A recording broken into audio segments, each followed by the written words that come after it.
yan, iniwan ako rito. Ang init-init. Nang neto, napaka...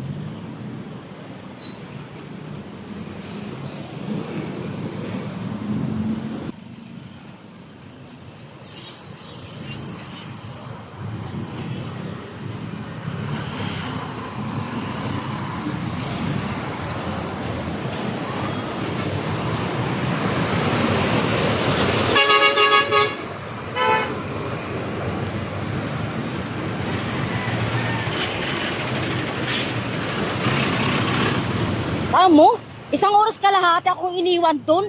Tapos lumampas pa siya sa pupuntahan niya.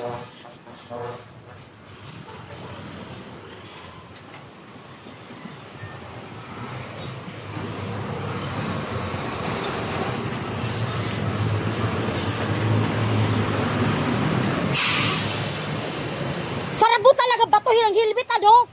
Batuhin kaya kakapagbura ka eh. Sabi mo, saglit lang oh. Isang oras kalahati doon, ang init-init. Nagigigil talaga ako sa'yo. Putang